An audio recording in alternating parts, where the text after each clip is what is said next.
blower motors, condenser motors, ECM X13. Welcome to Class 13.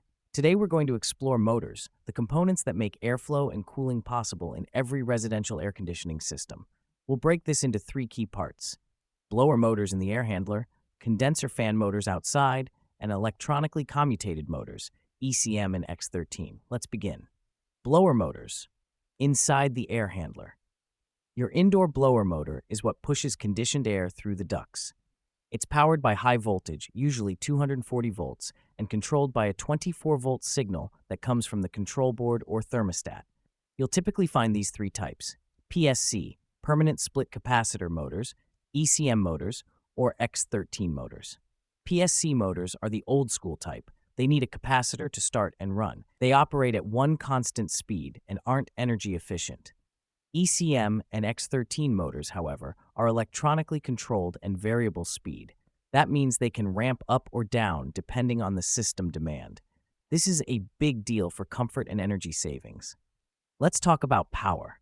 Most residential blower motors are rated between 2 to 6 amps, and they typically spin at 1050 to 1200 RPM, depending on whether it's heating, cooling, or fan-only mode.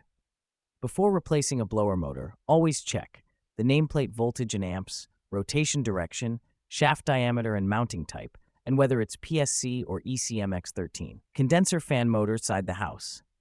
Outside, in the condenser unit, you'll find the condenser fan motor. Its job is to pull air through the coil to help reject heat from the refrigerant.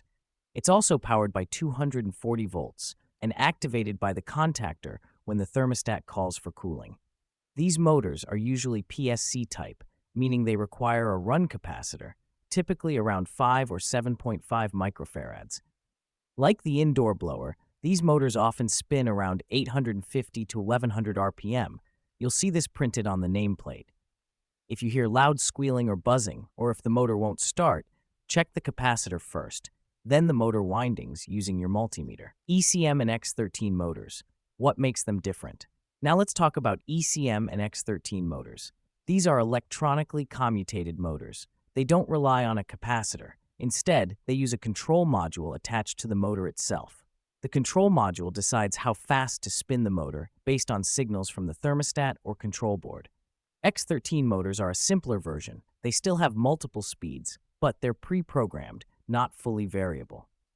ECM motors, especially ECM 2.3 and 3.0, are fully programmable and much more advanced. Warning: never test ECM or X13 motors like a PSC motor.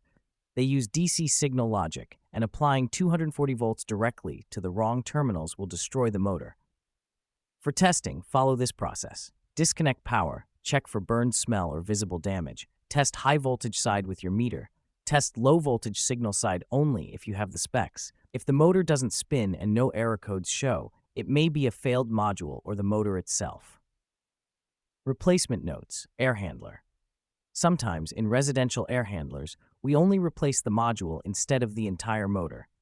This is common with ECM motors, where the module is accessible, and replacing it is easier and faster than removing the full motor assembly. Just make sure the replacement module is compatible with the motor model.